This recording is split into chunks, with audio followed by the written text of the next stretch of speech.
साईं साईं साईं साईं साईं साईं बरो आवार खुशियन जो आया मुर्शिद दी गढ़वारा बरो आवार खुशियन जो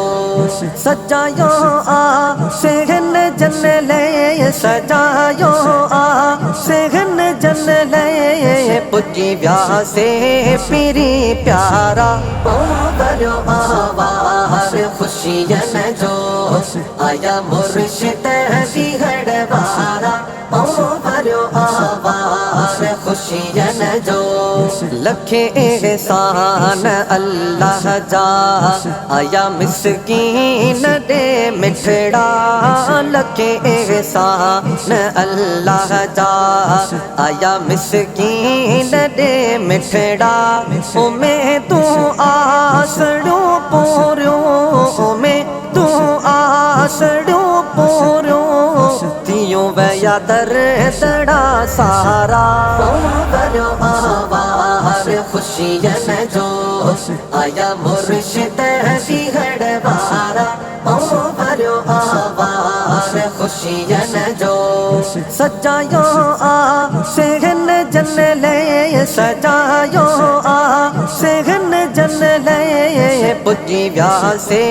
पीरी प्यारा बरो आवार खुशियन जो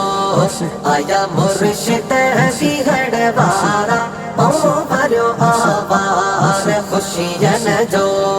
मुरीदन साण अज मिलदा थींदा दीदार दिल पर जा मुरीदन साण अज मिलदा थींदा दीदार दिल पर जा वठो वंडड़ा नंढा वडड़ा वठो वंडड़ा नंढा वडड़ा दियन था दीद दिलदारा बरो आवार खुशियन जो आया मुर्शिद दी गढ़वारा बरो आवार खुशियन जो सजायो आ सेहन जन ले सजायो आ सेहन जन ले पुजी व्यासे पीरी प्यारा बरो आवार खुशियन जो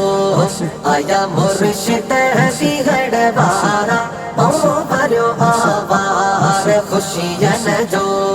छटरायो गुल गुलाबन जा अची इस स्टेज ते अड़खुट छटरायो गुल गुलाबन जा अची इस स्टेज ते अड़खुट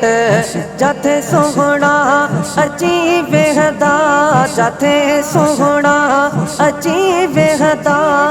करियो चांड्राण चौथारा बरो आवार खुशियन जो आया मुर्शिद दी गढ़वारा बरो आवार खुशियन जो सजायो आ सेहन जन ले सजायो आ सेहन जन ले पुजी व्यासे पीरी प्यारा बरो आवार खुशियन जो आया मुर्शिद दी गढ़वारा बरो आवार खुशियन जो मुबारक बात थव महफिल मल्हाई दड़ मिठा माण्हू मुबारक बात थव महफिल मल्हाई दड़ मिठा माण्हू अब्दुल मतीन अब्दुल बासित अब्दुल मतीन अब्दुल बासित रिसालत जा हणो नारा बरो आवार खुशियन जो आया मुर्शिद दी गढ़वारा बरो आवार खुशियन जो सजायो आ सेहन जन ले सजायो आ सेहन जन ले पुजी व्यासे पीरी प्यारा बरो आवार खुशियन जो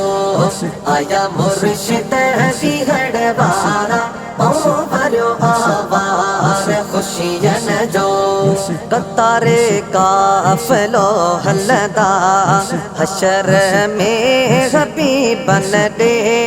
कतारे काफलो हलदा हशर में हबीब दे गुलाम रसूल ओढ़ाणो चवे गुलाम रसूल ओढ़ाणो चवे तौफीक अशरफी त्यारा ओ भरो आवार खुशियन जो आया मुर्शिद दी गढ़वारा ओ भरो आवार खुशियन जो सजायो आ सेहन जन ले सजायो आ सेहन जन ले पुजी व्यासे पीरी प्यारा ओ भरो आवार खुशियन जो आया मुर्शिद दी गढ़वारा ओ भरो आवार खुशियन जो मुर्शिद